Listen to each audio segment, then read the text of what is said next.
Dan, how you doing? I'm very happy to be with you, Adam. Thank you. It's great to see you again. Great to see you again. We've met before, Yeah. once before. Yeah. For people who may not be familiar with you, why don't you introduce yourself?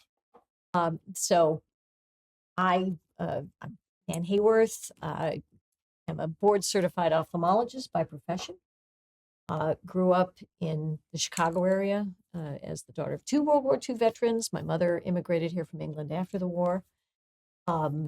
Met my husband when I went off to college at Princeton.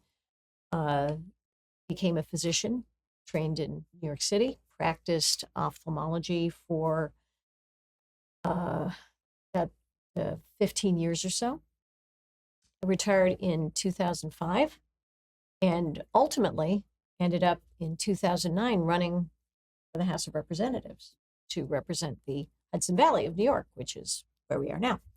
And I won in that 2010 election, served for one glorious term, and then have ever since then been involved in public discourse, in policy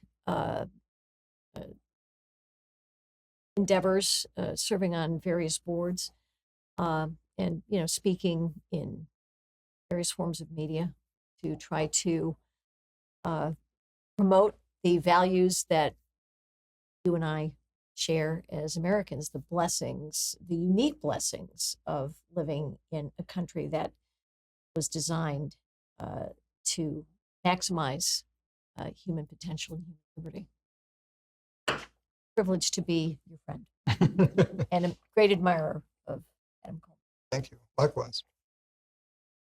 You've had a very accomplished career in a whole bunch of different areas. But obviously people want to talk to you about being a congressman. Yes, yes. Because we've met lots of doctors. Okay. Right. But we don't.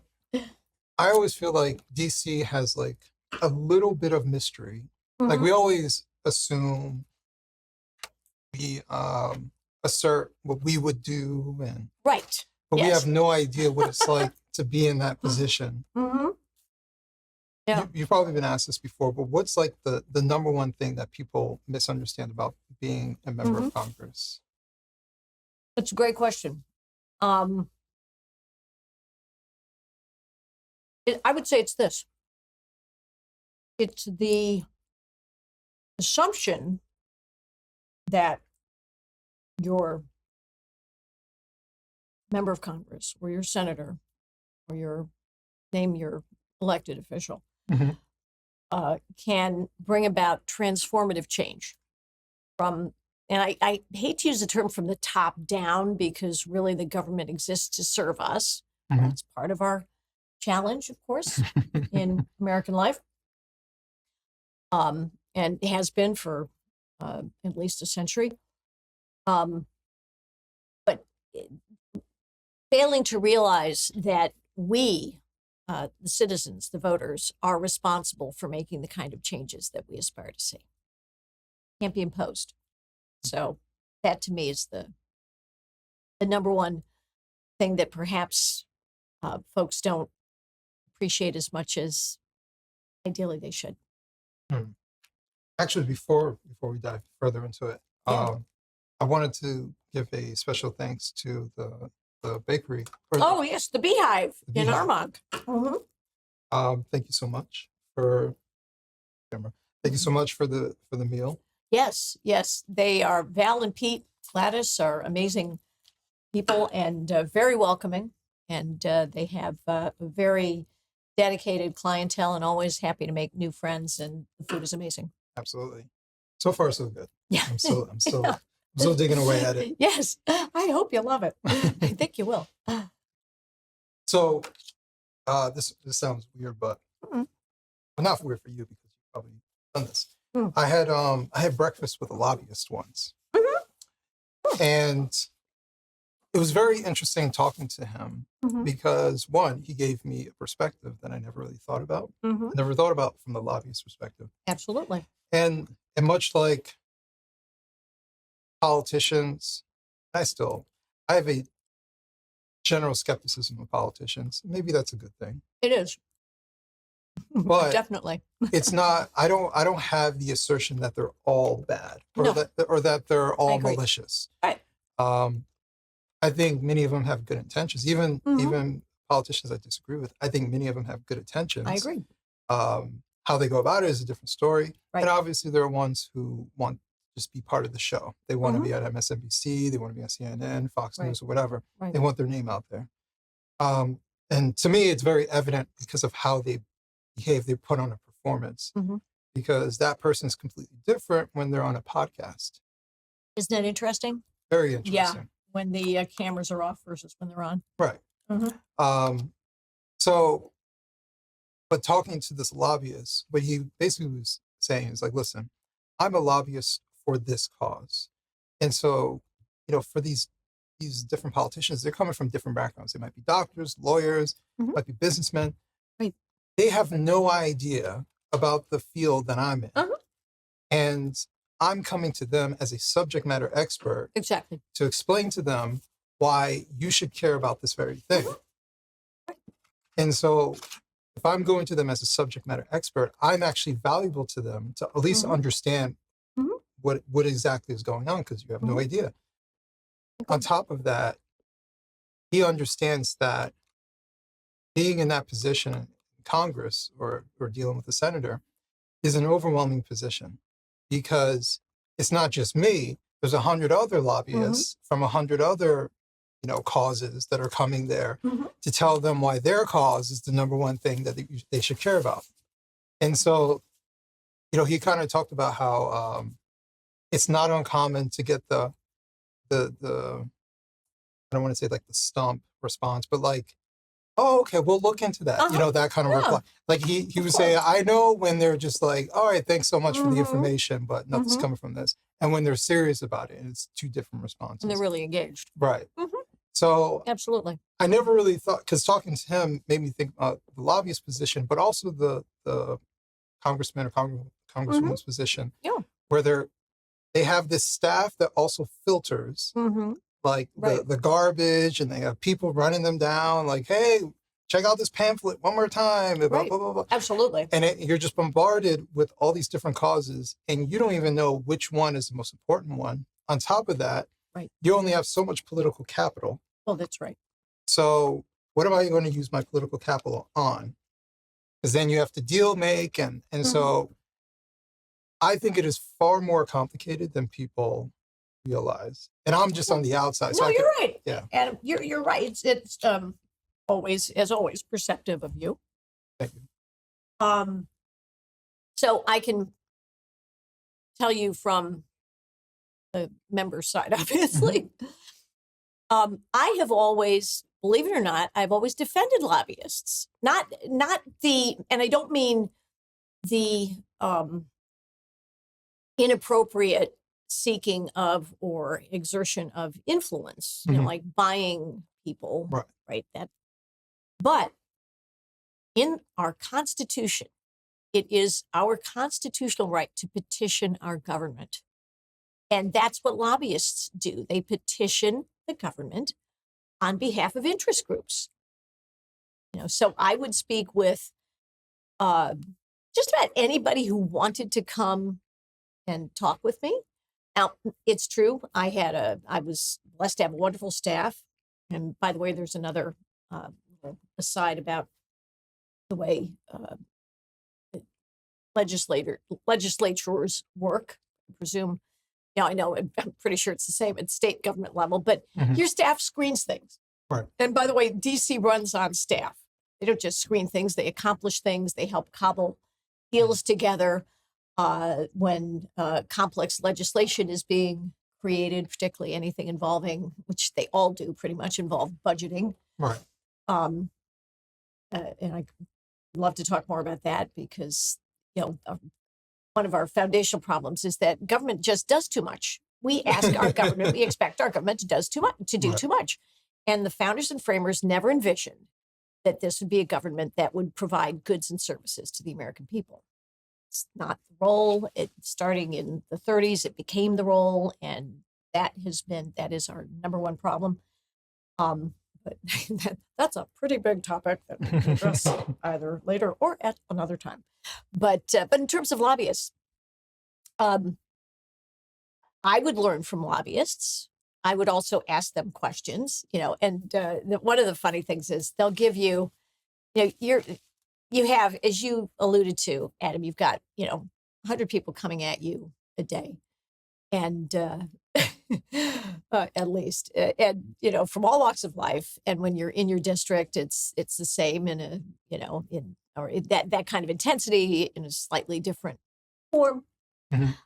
But they will bring visual aids or teaching aids that are, we call them rip and reads. It's like kindergarten level, sort of like one image. Here's a bar chart. Condition 1, condition 2.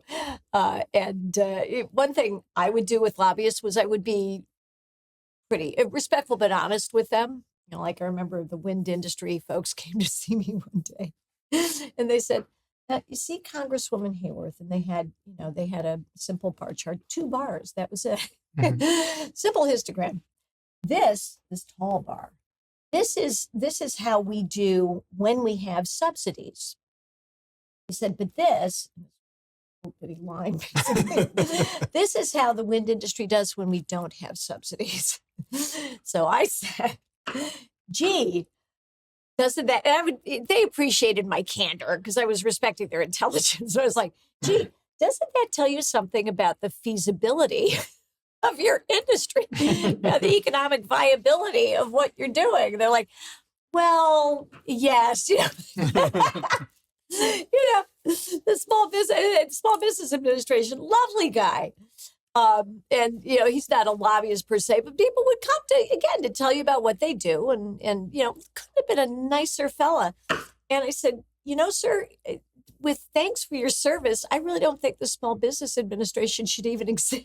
And he took it well, because I didn't mean it maliciously. I'm just like, let's talk seriously about, how we do government better, for the sake of, hard-pressed Americans, the taxpayers, the net taxpayers who are bearing these burdens. And increasingly, of course, the net taxpayers is an ever smaller segment of our society. And that's an enormous problem. And it especially now that debt and GDP have basically met, it's something we have to deal with. By the way, that was the whole genesis of the Tea Party. I was considered part of that Tea Party wave in 2010, was that difficult recognition that we'd finally squandered the patrimony of the American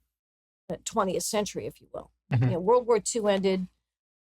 So much of the wealth of the British Empire and other places had been transferred to us in various ways. We bestrode the world as a colossus. Well, that allows you to think you can afford a lot of things that in the fullness of time. So we were kind of the first serious wave of folks going into the House saying, can't afford this. Something's got to give. Right. And Adam, I tell you, that is one of the biggest roadblocks that we face, is because everybody can endorse the concept. Most people can endorse the concept of, golly, we've got to get these budgets under control. We can't keep going like this. But when it comes down to cases, it's sort of like, whose ox is going to be gored, and you have to get votes. So it's very challenging subject. Again, why, you can't have that happen from government down by dictator or policy. It has to come from us. The demand has to come from us. Actually, you just made me think about, the new Department of Government Efficiency. Mm-hmm. Yeah. Because I was thinking about, excuse me, I can see how long-term this might not work out well. Because it sounds good for 4 years. Right. Let's say you believe in Elon, you believe in Vivek. I believe in Vivek. I'm biased. I believe in Vivek. I think Vivek is a brilliant man. I've met him. Likewise. Mm. But he's only going to be there likely for 4 years. Mm. Or at least be involved. Mm. Let's say worst case scenario, a Democrat wins after Trump. What are they going to do? They're going to gut the Department of Government Efficiency, right? Which isn't really even a department, as far as I know. It's kind of a voluntary advisory effort. Yes. Well, all right. They're one thing And a I've laudable one. Yeah. One thing I've learned is once they create something, it's hard to get rid of it. So I think it will be there, but those particular actors who are hell-bent on having some sort of actual efficiency, who are doing this on a voluntary basis, I can see how they're removed. And then what happens to that effort? Because it was created with a genuine effort to reduce the budget of the federal government. Right. So I don't know how it's going to end up in the long term, but let's say short term. I think what they're trying to do is something that I think can be extremely beneficial because one, Trump gets one term, so he's not worried about a re-election. Right. The other thing is right now the Republicans have control. If Elon, we should talk more about that, by the way. Okay, we will. If Elon and Vivek agree this particular thing is waste, we need to cut it by X%. Right. Brings it to Trump. Right. Trump advocates for it. You as a congresswoman can say, well, you know what? It's not my endeavor. All I'm going to do is vote on it, right? And so maybe I'm not the bad guy because I'm not the one advocating for it, but when it comes to the purse, I'm agreeing to this new budget. Right. So you can you're using a little bit of capital, but not all of it. The most dangerous thing you could say in DC is yes. Is that the case? Yeah, I would say so. Oh, by the way, Adam, I was not intending to imply that you two did not know Vivek. I was just glad that I could say I know Vivek. No. You know everybody.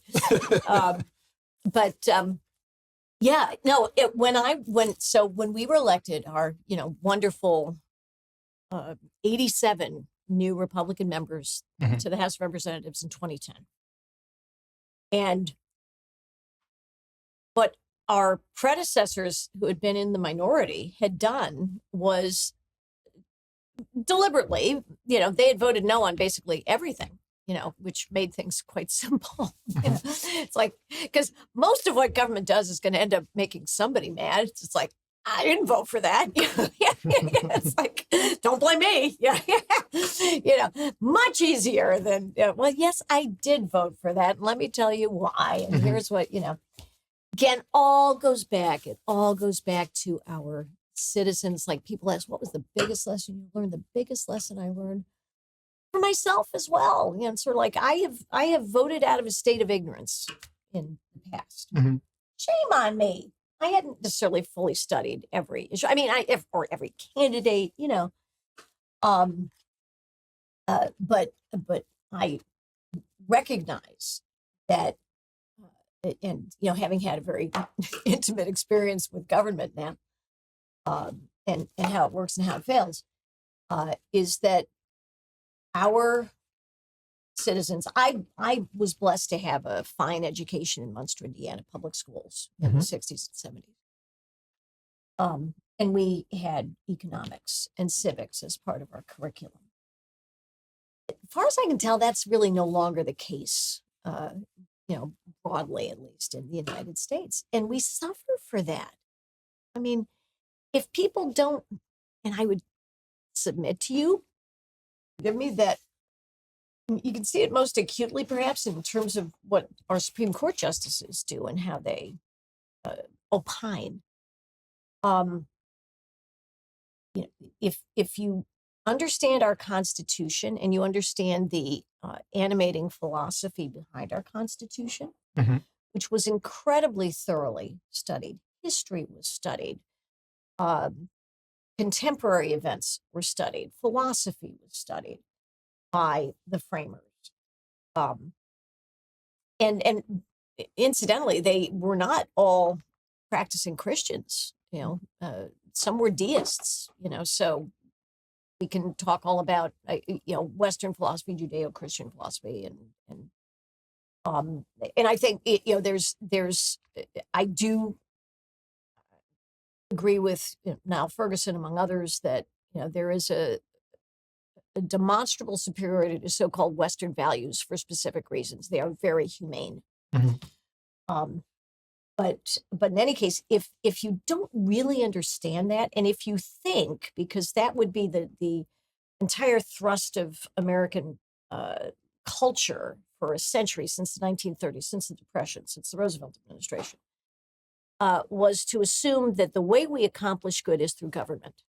And it is true that government, is ideally an instrument for achieving good things, great things for all humanity. But, not, again, to provide us with all the necessities of life. And that becomes a very challenging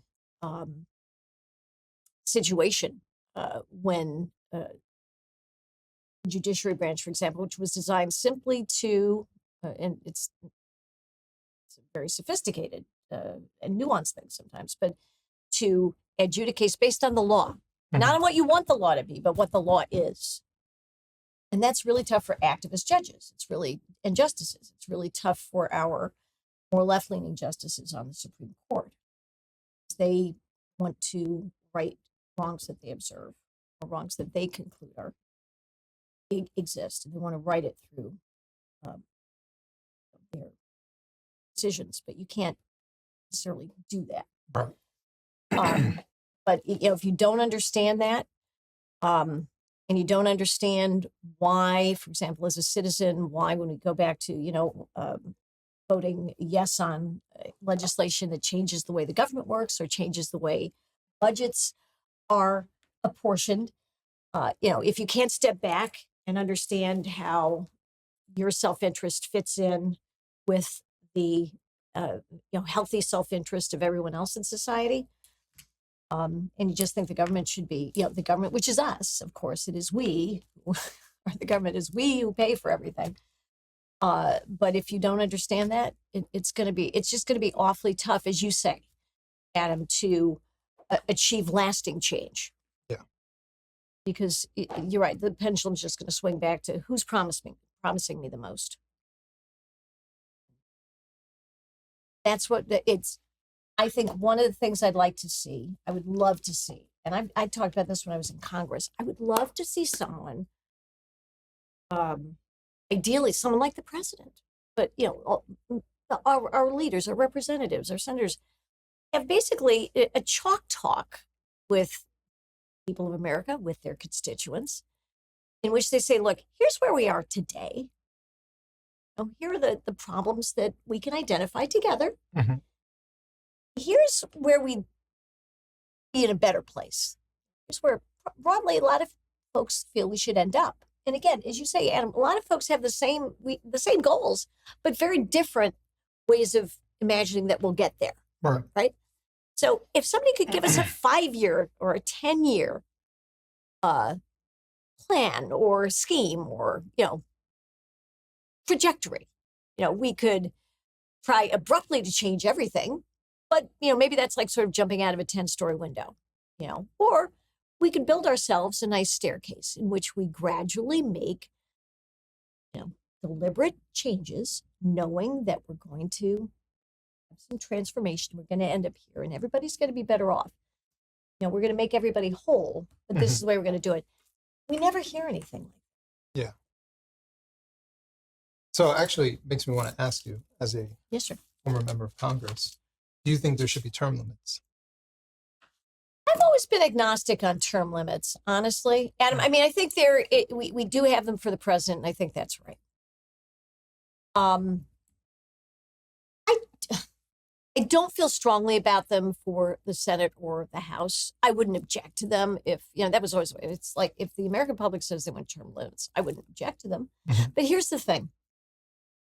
I think it interferes with, there are several aspects of this, but one of them is, I think it interferes with the sovereign will of the electorate. If they like a representative and they like what that person's been doing, why should they arbitrarily be denied the opportunity to send that person back to office? That's one. But here's the other.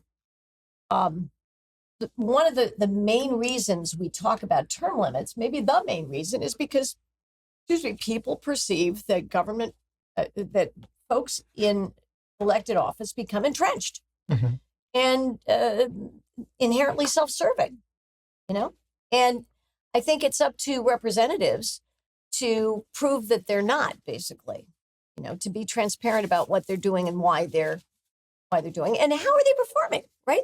Is my state getting better? Is my district getting, is my country getting better? Have they done a good job? I think we all have to be discerning consumers in that way. Yeah. And the other aspect of it is that I think people imagine that government will work better if we take out the old hands and the gray heads and, constantly bring in new blood. I think it can be very helpful to have the old hands and the gray heads because they kind of do, as you were alluding to earlier, and they know what's going on. They aren't necessarily inherently bad people. Most of them are trying to do the right thing. I know in my, among my fellow Republicans, whom I got to know very well, I was in the House. There were few indeed about whom I thought, not thrilled with this person's service necessarily. Most of them were sincere, wanted to do the right thing, wanted to help, America very broadly through doing specific things with which I agreed. Let's limit government's power. Let's limit government's scope and reach into our lives. Let's limit government's ability to confiscate, billions and billions of dollars from the taxpayers. We were the ones who, by the way, held President Obama's budgets down because President Obama has bragged about, well, I kept spending down when I was in office. It's like, well, sir, we were the ones who really pushed that with all due respect. And yes, you did sign off on these various bills, but that's, the foundational problem is not necessarily the people who occupy office. It is the fact that we as a citizenry have allowed government to have far too much power. Yeah. And we expect too much of it. That's true. So I've been someone who, obviously, I don't think it is likely that we'll get term limits because essentially you're asking for people who are in power to limit their power. And I think that is unlikely to happen. Yeah, I was going to say, I know, you're right. No, you're right. In power. I always, like, when I was talking about the 19th district of New York, and I still talk about it because, of course, I'm the former representative, but I never called it my district. I just called it the district I served. Right? It's nice to think of it as my district, yay, but it also just, to me, has an inherently possessive nuance. So, like, it wasn't my seat in Congress. The seat belonged to the people of the 19th district. I served at their pleasure. So I didn't consider myself to be in power. I considered myself truly to be a servant. And I'm not saying, well, look at me, we're true, but that was literally the way I thought about it. So, and I think people think of it that way, but you're quite right. A lot of people don't. And you're the type of person we wouldn't be like, oh, we need to get rid of this person because of her mentality and so on and so forth. Good hope. Obviously, the people when we imagine term limits, we're imagining a different type of person. We'll just say Nancy Pelosi, who's been around for God knows how long in Congress. Yes, and just got reelected. Yeah, Well, that's on her constituents. See, that was going to be my other thing. The part of the reason why I support term limits is because I also understand that use the word power. There is political influence that you Oh, you're have, right. Absolutely. like locally. Mm-hmm. We also know that it's not just a contest of knocking on doors. You need money. So Mm-hmm. that means you have access to donors. Mm-hmm. So it's a whole apparatus. Imagine if you are there. Congress runs, was it every 2 years? The House of Representatives has elections every 2 years. Every 2 years. And it's brilliantly designed. Again, presidency spans 2 houses of Congress, 2 sessions of Congress, right? And a Senate term spans a presidency and another session of Congress because it's 6 years. Pretty cool. Yeah. And that it's designed that way. So if you're in Congress, Yeah. let's say for 12 years, Yeah. that means that you've had multiple times of running for reelection. Correct. And the practice is there. You have access to certain donors. You know exactly Yes. what to do, and you have name recognition because most people don't vote. So the people who are going out and vote, they might be voting for the president, or they might be like, who looks familiar? And so it's like, oh, if I see Pelosi, oh yes, or if I see a D next to the name or R next to the name, oh yeah. So it becomes all these different arbitrary reasons. And that's where like TV buys, well, you need money for that. So you have all these different things that kind of come into place. If I'm someone who's well, you know exactly what it's like. You're first time trying to run, and it's a major hurdle versus, I don't know who you went up against, but was it somebody who had been there for? Somebody who was a pretty nasty guy. Okay. But had not been in, well, I'm sorry, that was in the primary. Oh, okay. Primary. But John Hall, who represented the 19th district, when I ran against him, he was the Democrat in office. How many, do you know how long he was there for? 2 terms. Okay, so he was relatively new. And he's a good man. He's a good man, just had the wrong votes at that point for that. Gotcha. But, he was, that was not a negative vibe about him. He was a good guy. Okay. Well, imagine if someone is wanting to run for the same seat as Chuck Schumer, right? Yes. That's a huge. He's got enormous power. He has enormous power. And that's kind of that's the point where I'm like, okay, you're right. If you want to be there for 6 terms, 7 terms, okay, that's a nice little career. But at some point, I think we should move on. No, No, Adam, you're right. I mean, it's inherently an appealing concept. Yeah. So I don't disagree with you. And again, but I'm open to the downsides. Well, I think, one of them is, as I mentioned, if it's the will if your constituents love what you're doing. Now, if your constituents love what you're doing because you're bringing home the bacon and, building your own power and, favoring your own cronies, etc., then obviously that's not good. But indeed, because our government is so big and so powerful and reaches into so many aspects of our lives, it's very, very easy for even a freshman to, and that's part of the challenge too. New people are very easily influenced and, can be very easily bought. So, would it be an end to that kind of corruption, if you will? It would probably change its nature a bit, but, would not be the one-size-fits-all solution, so to speak. That's true, because that is, I think, a moral thing. And so whether you've been there for 6 terms or 1 term, your morals are your morals, right? And I do think that people can slowly become corrupted, or they rationalize. Yeah, they rationalize certain things. I actually use an example, AOC. I remember when she won, and you're like, who the hell is this woman? How did she win this? Yeah. But she won. And her initial message was like, I'm going after the establishment Democrats. Right. And then I would say less than a year later, her tone had changed towards Nancy Pelosi. Oh no, we've spoken, and I understand. There you go. And I was like, oh, you play ball. Okay. Well, Speaker Pelosi was very, very good at knowing how to exert influence and power. Yeah. And probably there's more of that goes on probably on the Democrat side than the Republican side. And I think there are philosophical reasons for that.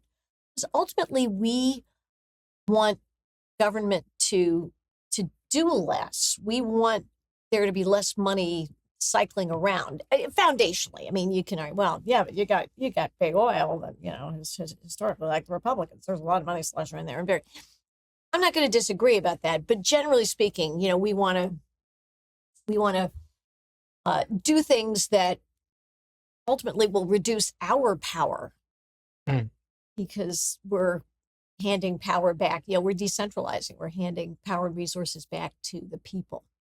On the Democrat side, they're always about harvesting more, but doing public good with it. That's what they'll argue. Well, we need to take more so that we can do better and smarter things for you. It's a completely different philosophy. And it happens to be quite remunerative as well. It's a lot of money going in. But that was what we saw in this last election. That's why we've seen this amazing demographic shift, one that I laud and welcome. One that I've been praying for, because they're like, we should be the party. We've always, to my mind, we've always been the party of the folks who, work to do the jobs, the actual labor that, makes our food and makes our cars and, keeps everybody going. I mean, that's wonderful. But part of it is because inevitably, if you believe in big government, the more government gets involved in an industry, everything gets cartelized. Because you've got to be a big player in order to appeal to the government, to the legislators, to the regulators. You need the lawyers, you need the lobbyists, you need the tax experts. My dad was an accountant. I was a CPA, and he spent his career in-house for a steel company, and they were very good to all of us. Great job. But my dad was always, a free market Republican guy, very genuinely. And I'll never forget the moment. I was on the Financial Services Committee, and I was also on the Capital Markets Committee. And I think we were having a meeting of that subcommittee, and one of the big accounting firms dumped a deck, a bunch of decks on the table for us. It's like 50 pages.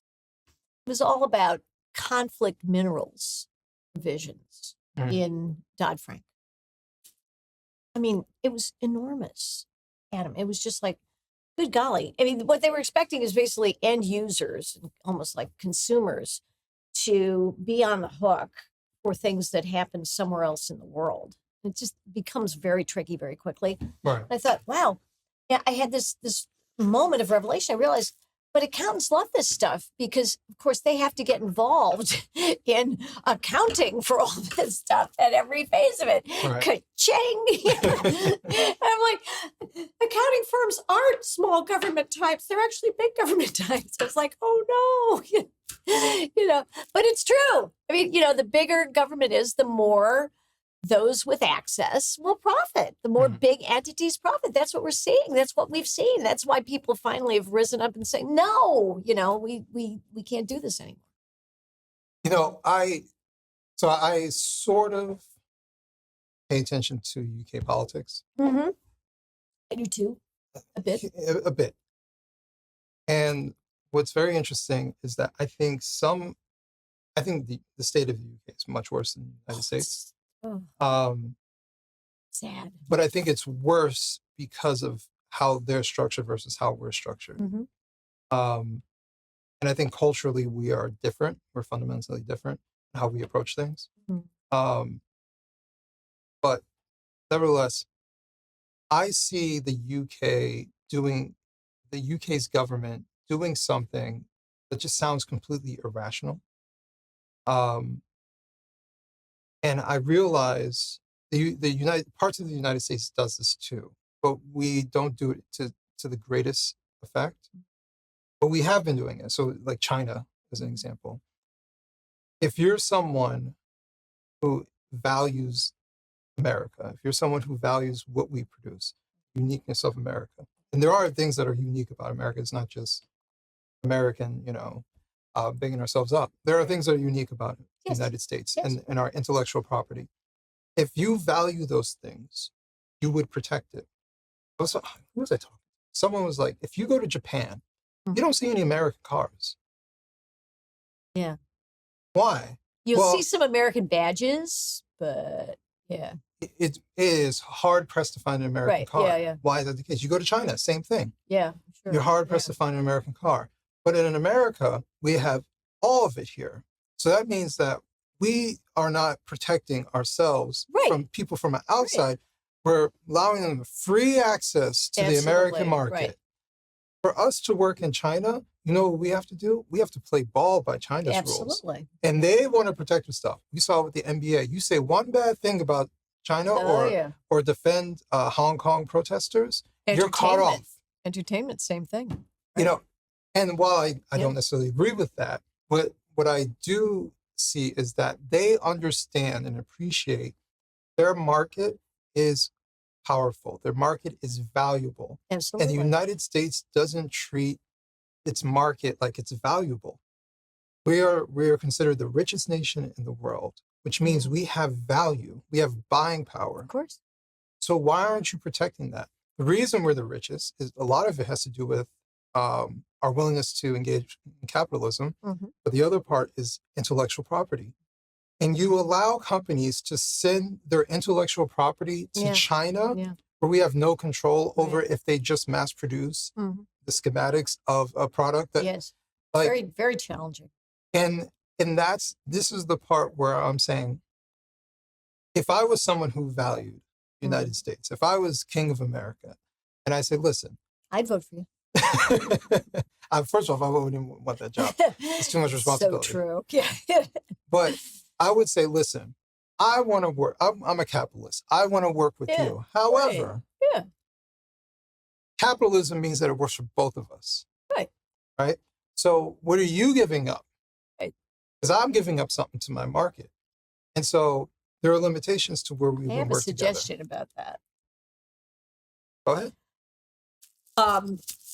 Because it has the evolution of thought now toward a strong, favorable position relative to anything that I experienced in my lifetime about tariffs, a return to the American system, right? Which was what certainly was part of America's tremendous growth and prosperity during the 19th century. Right. We had a system of protective tariffs. And in fact, in one of the towns that I served, the town of Montgomery in Orange County, you will see, it's in the village of Montgomery, you will see a monument to President McKinley because he put a tariff on German cutlery, like German knives and, those sorts of instruments coming into the United States. And the people in the Hudson Valley had their livelihoods involved in that industry. So, now, here are the arguments, as you know, Adam, that people will make to the contrary. And especially, again, in the wake of World War II, when we wanted to see, peace and prosperity together. Free trade is conducive to better relations among nations. There's no question, because as you just said, there's a reciprocity there. I'm going to benefit, you're going to benefit, or you're going to benefit, but I'm also going to benefit. And that was the ideal. So in an ideal world, we wouldn't have barriers. We wouldn't have trade barriers. In an ideal world, we don't have an ideal world. You're right about that too. But part of the reasoning, and we did benefit from cheaper goods, like American goods. We didn't benefit on the income producing end so much, although presumably there has been some, obviously. Major German automobile manufacturers, for example, have facilities here. They're paying American workers to build cars with German badges. And that's but one example. But as consumers, we're the biggest consumer society. I mean, we're one of the most powerful consumer societies in the world. As you've said, we are an incredible market. China, by virtue of its size, by virtue of its billions of population, is an even bigger market. Mm-hmm. What did they give up? What did the people of China give up? What have they given up to have this relationship with us? Well, part of it is that, they are working at wages that are, what we would consider to be incredibly low. Yeah. I mean, if you look at what China does to exploit labor, notoriously the Uyghurs, but that's part of it. So Americans, one of the phenomena that we've observed is that American labor has been priced out of the international market. And that's part of the problem. And a lot of it is American health. How has American healthcare become so expensive? Well, because the government got heavily involved. And in a consumer society, you alluded rightly to the problems that the UK is having. And of course, one of the major problems in Britain is the utter failure, and it seems to be almost an insoluble problem, of their nationalized healthcare system. Now, they do have a tier of private healthcare. Those people do okay. But, the citizens who rely on the National Health Service tend not to. Canada, the same. Yeah. In a different, right? But so we have a heavily government subsidized healthcare system that is also has historically been very oriented toward the consumer. So we end up spending enormous amounts of resources on our healthcare, with arguably, not nearly the cost effectiveness that we should have. Right. So we're at a crossroads now, because I do want to see American labor thrive. I am not opposed to using tariffs to accomplish certain goals, especially if it means that taxation directly is going to decline. Because tariffs affect markets. You have to be careful with them. I can't imagine the folks whom President Trump is working won't be very aware that, you don't want to harm, but to help. There's going to be a lot of many steps, because we are not autonomous. Right. We can't rely entirely on ourselves yet. And I'm not sure it'd be good it's not good if we can't have reciprocity with the rest of the world in various ways. But should we be able to be self-sufficient in terms of critical functions? Yeah. Energy, medications, munitions, weaponry, things that we need along those lines.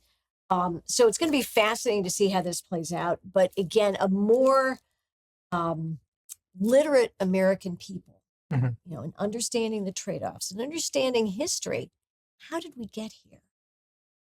As opposed to, what do we see mostly? And this, Adam. Look at what passes for debates at the presidential and the vice presidential level. It's an exchange of sound bites.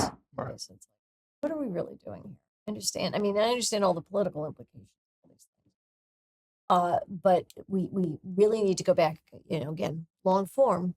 Yay, what you're doing. But we need to get back to some sort of long form educational and well-educated discourse. Yeah. What all this means for you, the American person. That brings me to obviously Donald Trump. He does a lot of rallies, Yes. which are essentially shows, right? Yeah, it's entertaining. It's entertaining, but his best interview that I saw, at least, Yes, his best interview was the one he did. He was being interviewed by, I think it was an editor from Bloomberg in Chicago. Yeah. That was the first time I ever really heard him break down, one, what he experienced, but two, from a business perspective. Yes. And to summarize what he was trying to say, well, I'll tell you the one story. How I think it was Boeing wanted to make a new Air Force One. Yes. And they came to him with this crazy number. Right. He said, we're not paying that. And they just kept decreasing and decreasing. And they went below what he actually had in mind. And he said to himself, if I didn't say no, we would have paid it and they would have just made all that money. Correct. Right. And I think what he was realizing at that moment is everyone just says yes because it's not their money. Correct. That's the foundational problem with, right, Margaret Thatcher said it famously. She said the problem with socialism, although it implied the problem with government spending, is that eventually you run out of other people's money. Right. Yeah, that's it in a nutshell. And the other terrible problem is that, and what people forget, and I mean, in a way, I'm very glad they forget, although the story of poor little Peanut and Fred, oh God, right, really brought that back. I mean, it's terrible. I mean, I'm like an animal rights person, so I'm just like, but government, and you can ask, and maybe you've done this, Adam. I've done it. I've asked an audience of folks who are well educated, what is the unique property of government? What is its one? There is one property that government possesses that no other entity does. Now, what does government do? Yeah, and I got some wrong answers. It has to defend the country. It's like, yes, but that's not. I mean, that is a function of government, but it's like, and what I was trying to get at was government is endowed uniquely with lethal force. I was going to say authority. Exactly. Yeah. To enforce our laws. That's government ultimately, is carried out at the point of a gun.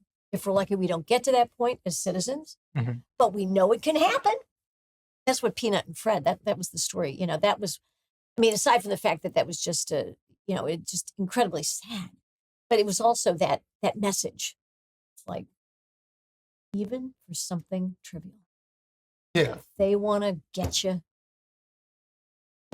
by the time you've said, please don't do that. That's the problem with endowing government with more resources and power and scope and reach, even if it's well-intentioned. Yeah. So you inadvertently made me bring over to Trump claiming the election was stolen. Because not this one. Not this one. This one was not stolen. Nope. Everything was great. That's good. But the previous election. So a lot of people are going to disagree with me on this. Yeah. I don't think that election was stolen. Matter of fact, I think the election that we just had should have been the one against Joe Biden. I thought it should have been a Obama versus McCain type of result. Because one, Biden didn't campaign. Like, the man didn't campaign. He basically did remote interviews. Yes. Like like he's just some Zoom worker. Right. And that was it. And made it a referendum on Trump. And so very clever politics. It was, yes. Because, and also he wasn't all there. Like, I could see he wasn't all there. No, I've openly said it. I think he has Lewy body dementia. Yeah. So if you're trying to sell me, no, I haven't examined him, and that's not if you're trying to sell me that the election was stolen because of Atlanta and Philadelphia, I'm sorry, but I'm not buying that, because we talk about Democrat-controlled cities, blue as can be. Yeah. And you're telling me that the election hinged itself going Republican because of these two cities? I'm going Democrat in 2020. Well, going towards Trump, because they're presuming that, in Philadelphia there's a bunch of funny business, which I would presume there's probably funny business every election. But yeah, I mean, if there's, it's as Scott Adams has said, it's a very rich prize, and hard to hold all of them accountable because there's a lot of obscurity. Yes, what I would say is this: if this past election, was much like the previous one, say there was funny business, it didn't matter if they did some funny business in Philadelphia and Atlanta. he won. It That's was what I'm so saying. big. It was so Too big to rig, so to speak. Exactly. That's ultimately my point. My point is that even if they were doing this thing, it was too close. It was too close. I agree. And so my thing is, I don't think that there was enough funny business, which I think there's probably funny business in every major city to some degree. It does, it does make you wonder, and there are, and just anytime a measure is proposed that would enhance the integrity of elections, Republicans say, yay. And that doesn't mean Republicans have not been credibly accused and even found and convicted of election fraud. So I'm not saying, right. Republicans are. But Democrats always say, no, there's no way we can do that. Like, no. Yeah. Yeah. I'm more so arguing that I think he probably would have lost either way. I get it. Because while half of his tenure was, I would say, successful. 3/4, basically, was that last year. Yeah, I guess, yeah. It was 2020. Let's say 3/4. Yeah. The ending of it, especially right in the midst of the election, the pandemic and everything. As it would have been for anyone, but yeah. Yeah. Yeah, I mean, I'm not saying that it was fair. No, right. Yeah. I agree with you. Yeah. Yeah, it's just, But the reason I brought that up is because when it comes to, we're talking about making sure that everyone is treated fairly, and we have a system of authority that is equally applied. Right. But when it came to Trump and his convictions, it was so obviously that this is bullshit. Yes. It was such a stretch. I know. Like the Georgia one. Satirically bad. The Georgia one was so obvious to me that when they were going after his lawyers, like when they're going after Jenna Ellis and all these other people, commentators. A RICO case. For a RICO case. Because he said that he believes that he won. Like, how many presidents in my lifetime have said? Well, you're absolutely right. Yes, yes. Right? But it doesn't mean there's a RICO case. No. And when he's calling and says, there has to be votes out there. That's not him saying, go create votes. I know. I know. No, I agree with you. I agree with that. It's just, he has a way of talking, that can certainly, if you're hearing it, without context or whatever, it's like, but yes, you're right. He wasn't saying, he's just saying, I know those votes are there, not manufacture those votes. I know they're there. Well, that was his opinion. He's allowed to have an opinion. He's allowed to have an opinion. Hillary Clinton still thinks that Russia is involved. Well, exactly. Hillary Clinton is still relitigating the 2016 election, and Estonian bots or. But here's the interesting part for me. The interesting but she part, never got sued. Never got sued. Never got prosecuted. Never got. Matter of fact, Trump said she should be locked up as soon as he got into office. Did nothing. Right. Exactly. Because he's not that kind of guy. He's not that type of person. He offered $20 million to pay off Kamala Harris's campaign debt. Why is she in Hawaii, by the way? Isn't she still on duty as vice president? It's been a long road. I don't know if anybody's running the show, to be honest with you. Somebody's running the show. Well, it's the so-called deep state kind of running the show, and we see how it's going. Yeah, not great. But I just, it's funny seeing that, but you see people who are anti-Trump, who talk negatively when it's beneficial about, the deep state or the security state, whatever you want to call them. They could recognize in certain situations that the FBI is definitely entrenching too much on. Very scary. I'm sorry about that noise from outside, by the way, for our listeners. I don't know exactly what it is. It sounds, well, it could be an invasion. Or, no. I think so. Just talking about bad management in D.C. World War III. Yeah.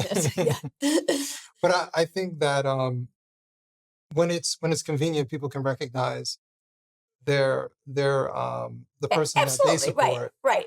But now, there's always this inherent unwillingness to imagine that one's own side is less than completely virtuous, and hearing the arguments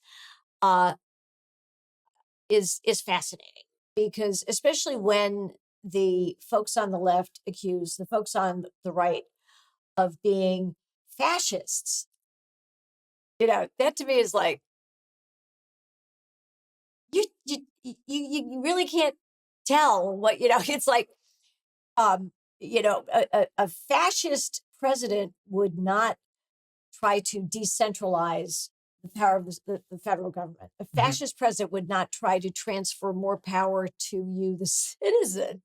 So like, and that was, a major thrust of, President Trump's efforts in various ways in terms of reducing taxes, reducing regulations, right? It's like, no fascist does that. It's like, you missed that day in grad school, obviously, or something. Yeah, but I can tell you, Adam, you and I know these people. We're in New York Metro. These are people with nominally prestigious education. It's sort of like, that's another thing that needs major reform. We have an education government complex. Yeah. And it is, we have coddled for generations now, again, for 100 years, but with increasing, at increasing cost to the American public and the taxpayers. We have coddled so-called intellectuals whose bad ideas, whose awful ideas, Thomas Sowell has spoken of it tartly, and not just so Friedman and Hayek, the fatal conceit. We've coddled these people with generous subsidies and with the kind of mandates, if you will, that have support. When the PPACA was passed in 2010, and a lot of folks don't know this, the student loan industry was federalized at that point. Yeah. What does the student loan industry have to do with healthcare? Nothing I can think of. Right. No, they did that so that they could deliberately charge usurious interest rates to America's college students and put them into crushing debt at above market rates. Right. Usurious, maybe, but nonetheless, above market rate, so that they would use the proceeds to fund primarily the massive expansion of Medicaid. Most Americans don't. And that is a really evil thing to do to students who generally are not as savvy about their finances as those who had more life experience. You can't even count on parents necessarily taking on this enormous debt because they're aspirational. Right. Well, we need to pay this in order to make sure that Jim has. And it's all such a sham and a scam. And amazingly enough, when we were the Republicans in the House of Representatives, when I was in Congress, we tried to pass legislation to reduce those rates that the federalized student loan agencies, Sally Mae, I think, whatever, were charging. And our Democrat colleagues refused to vote for it. So you're voting to impoverish or put into default, and then of course the American taxpayer was going to foot the bill. And that's the cynical, behind, Nancy Pelosi knew doggone well what was going to happen. That the taxpayers, and what did Joe Biden try to do again and again and again and again and again, extra constitutionally? Pay back those loans and make whole the institutions who were willing partners in this depredation.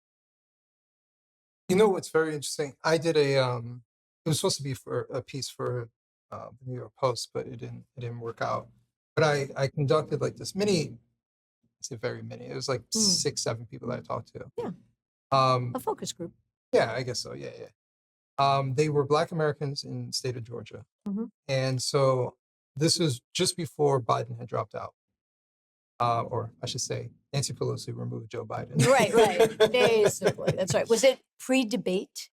Yes. Okay. Yeah. Okay. Yeah. Just because that's the timeline. That's kind of like everything went downhill from there. Yeah, a little bit. Yeah. So I was talking to them and I was asking them all, what are your top 2 issues as far as I don't care who you vote for. Right. What are your top 2 issues? Right. Most of the people surprisingly said student loan debt. But many of them, even if they were even if they said they were voting for Biden or unsure if they would vote for Biden, they were saying that they were disappointed that Biden didn't accomplish the thing that he said he was going to do. And I thought that was very fascinating because Yeah. I didn't think that would be the issue. I Right. thought there would be other things that were Right. going on. But for them to say that, now, mind you, many of them are older. Yes. So it's not even necessarily for them, Right.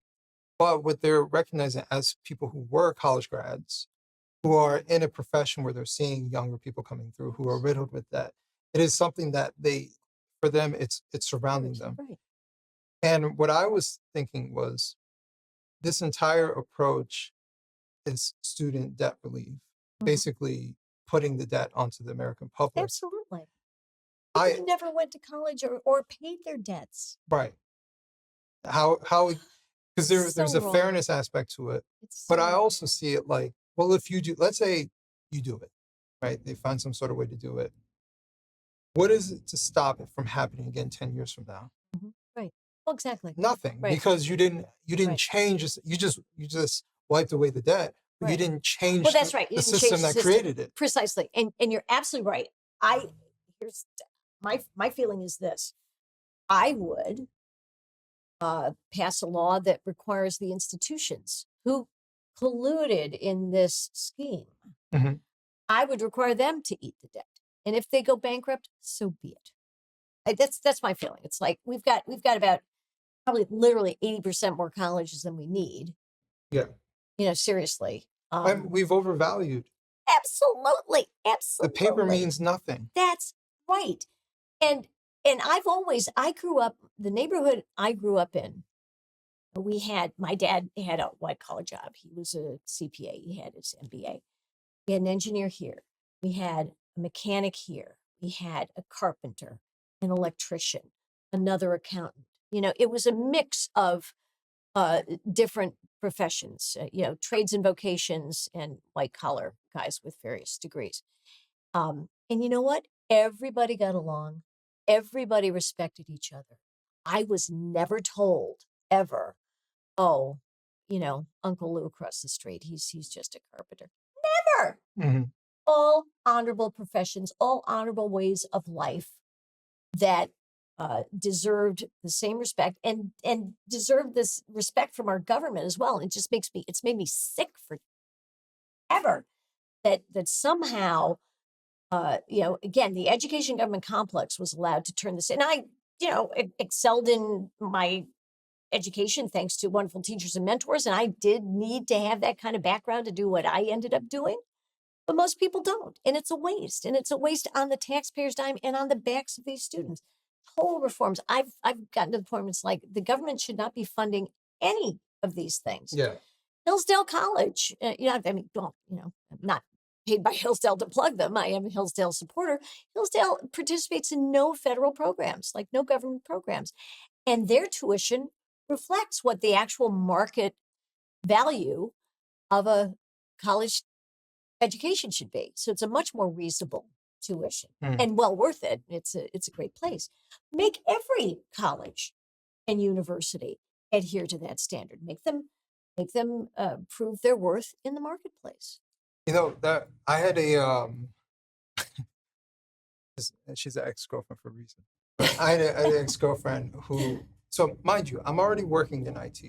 Yeah. And there was a point where I was like, I think I want to maybe go to school for IT management or something like Sure, that. yeah. And I mentioned that to her.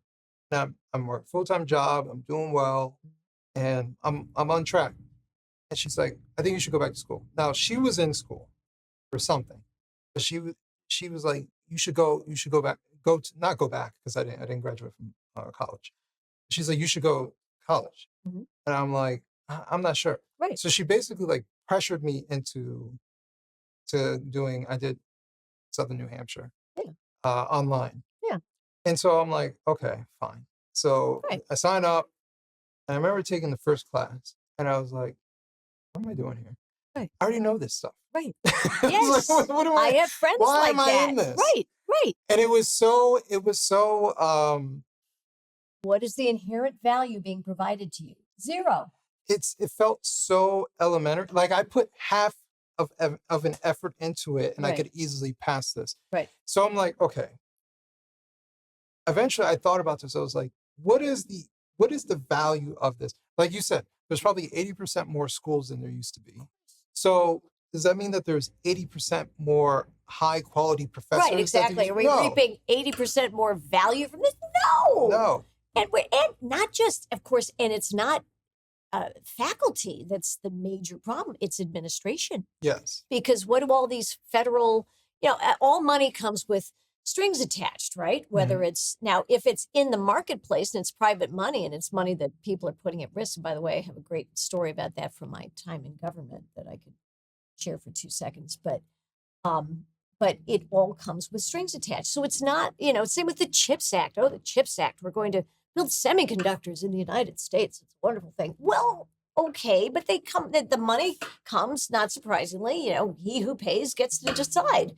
So it comes with all kinds of stipulations, which again have nothing, with various sort of workforce configurations. But yeah, it's like, not the same as when you have, more accountable dollars, instead of taxpayer dollars that can go to wasted and foolish efforts. So I got myself into political hot water when I was in Congress because I refused to support a local businessman's project that everybody on either side of the aisle had said, oh, this is great. It's going to be jobs from Hudson Valley. And I was the only person who ever met with him and started asking simple questions like, well, sir, can you tell me, have you sought any private funding for this endeavor? And the response was 16 different entities have turned me down. I kid And why you would not. why would that be? Yeah. And I said, well, didn't that tell you something about the commercial viability of this project? Which, of course, it was a nonsensical project. They basically wanted to build a giant waste incinerator, which would have been environmentally awful. In fact, there was an environmentalist group that had said that. By the way, most so-called environmentalist groups are, in fact, front groups for the left.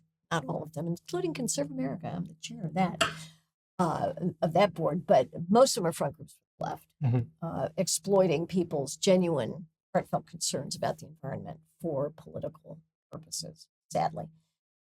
So amazingly enough, I couldn't get any environmentalist endorsements, even though I was actually endorsing the environment protecting point of view, which was do not build this thing. Right. And also, by the way, don't build it with taxpayer backup. Right.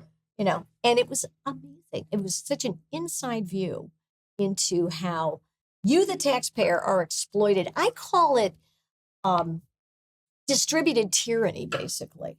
It's sort of like, the government oppresses all of us, but perhaps in sort of, it is kind of like the frog in the frying pan, the water starting, the government oppresses all of us with these excesses, but we don't start to feel it until a certain critical point. Yeah.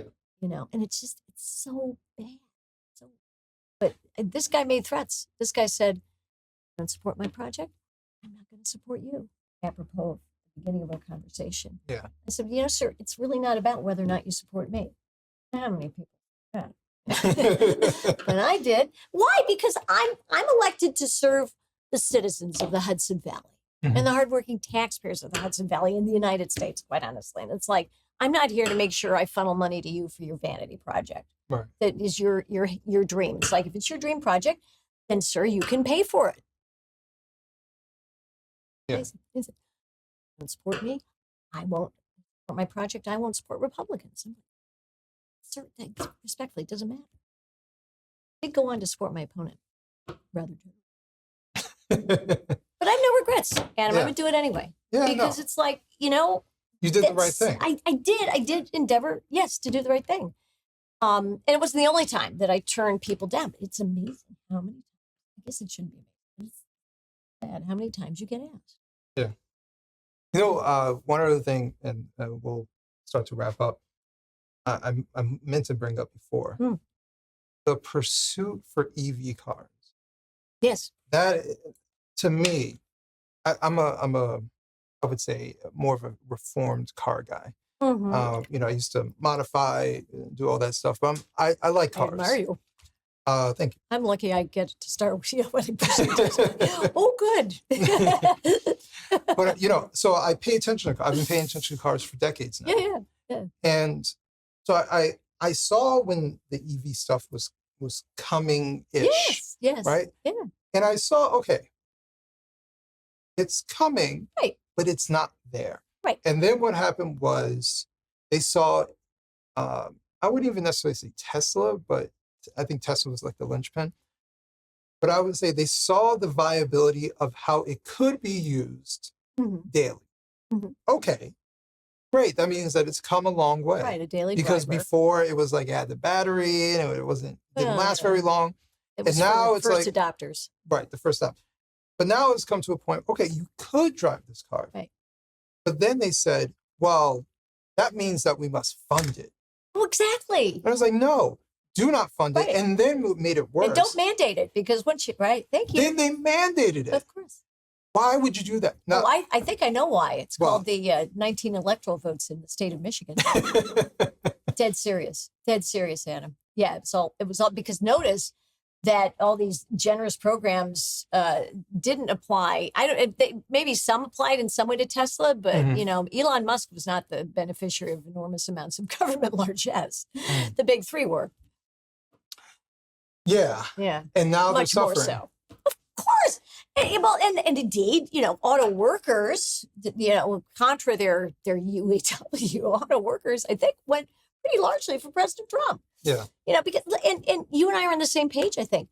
Like, welcome innovation. It's great. If an electric car makes sense or an electric vehicle makes sense in a given individual's life or in the life of a company that does things that require transportation, yay, have at it in the marketplace. Right. I know that's the problem, and I'm worried. I'm firmly an internal combustion engine girl. Yeah. One reason is because I do a lot of driving. Like I take long trips to and from DC, and I'm usually not accompanied. Usually I'm on my own, and I do not want to be sitting somewhere at a charging station for 20 minutes.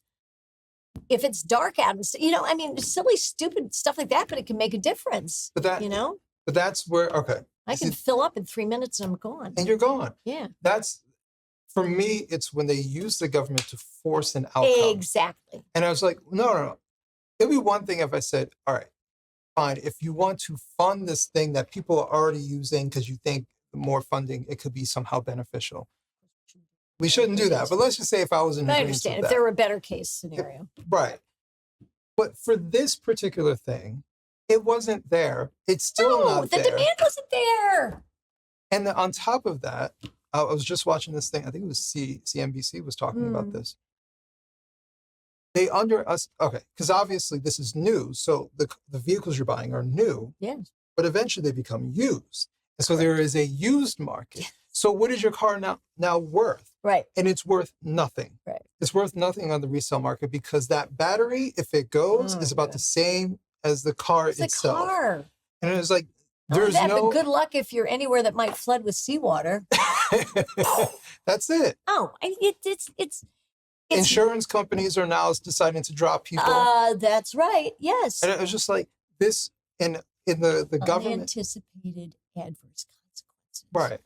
As and I'll put in a plug, not only for the incomparable and irreplaceable Professor Stoll, but for Milton Friedman and Friedrich Hayek and Henry Hazlitt, who wrote the most digestible version of the brilliance of free market economics, called Economics in One Lesson. Wrote it in 1948, updated it in 1977. You can read it today and you'll weep at the clarity and the prescience of what he was saying about the unintended adverse consequences of government action. He said that's the essence of economics, is seeking to anticipate and understand. You may still undertake something, but at least you know far better. And by the way, from my experience on the House Financial Services Committee, I'll tell you one more nugget I learned, Adam, which is this. If you really want to know what's going to be happening, ask an actuary, ask an insurance company. Apropos of what you were just saying about insurers, because they have to plan for that long-term interest rate and capital risk. They're the ones, they're actuaries. They're the ones who, boy, they've got they're the closest things to psychics that we have. It's just kind of fun to know. Yeah. Yeah. No, I've actually heard that before too. Ask an insurer, ask a reinsurer. Oh, I'll tell you. Yeah. Yeah. But you can gauge it from the rates they charge. Exactly. Yeah. I know we're nearing the end. Ah. And I could go on another hour with you. Oh my God. But I always ask, are you optimistic about the future? You give me hope. No, seriously, you do. I mean, I've been a fan of yours for several years now. As soon as and to see you become an ever more sought after voice gives me enormous hope, because you're a voice of great sense, of reason, an ecumenical approach that seeks to bring everybody in. Yeah. And I'm hopeful that with this coalition that came together to have the election result that we just did, that we are embarking on a new era, one that will be better, because I think, and what COVID did do for us, and of course, everybody says this, but it's true. It revealed the danger of putting blind faith in authority. Certainly changed my perception of the academically based government agencies like the NIH, the CDC, the FDA. I didn't think it was my place to be exceedingly skeptical of them. Now, basically, everything government tells me, I'm like, what might they be lying about here? So with people like you at the forefront, and a new administration in place that I hope, within the bounds of human frailty, such as it is, will accomplish much, I am optimistic. I'm very flattered that you said that. You deserve the compliment. You and Michelle. I'm going to give a shout out to Michelle, because she's marvelous. Obviously, when I wrote my book, I didn't have any expectations. I just wanted to express myself.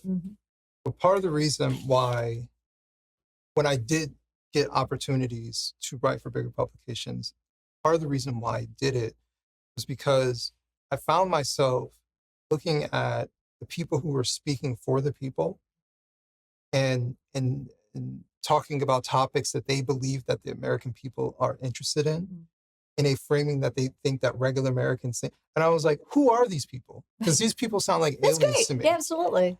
And so for me, it was like, when I talk about certain things, I'm like, this is basically the voice of most of the people I've ever interacted with, because no one I know speaks like these people. Yet they're telling me that this is the state of America, and everyone talks like this as they, hang out in their DC bubble. And the presumption. Yes. And I just realized our media and other industries are just filled with these elitists. Because we let them do it. Yes. Right? Yeah. And it's, credibility. I've heard of people, people older than myself talk about how the old journalists used to be working class people who didn't mind challenging the president, who didn't mind doing these things, didn't care about getting close to power. Right. And now it's the opposite. Now they can't wait for the White House Correspondents' Dinner. Right. I know. Yes. No, you're so right. They became apologists. Right. Instead of advocates for the truth. Right. They became advocates for the government. And now we're even more so on and for the people in power, not just government. Yeah. Listen, there's a reason why MSNBC and CNN, NBC weren't critical of the vaccines, weren't critical of all the big pharma things. Yes, exactly. Because they're corporations funded by big pharma. Yeah. I mean, and I've always been a big pharma fan. My dad lived to be 95 with a lot of medical issues because of pharma. So yay. but there has to be accountability. Yeah. And the way that I've always kind of seen government is supposed to act like the referee. The referee doesn't pick up the ball and play alongside with you. And that's what we're seeing. Right. No, you're right. The federal government has been playing, but Absolutely. we'll help you get better in your industry. Here's some subsidies. Exactly. It's like, no, just Right. tell us what the rules are for the Right. game so we can Nope, abide nope, by nope, it. nope, nope, because Now, that means less power for government.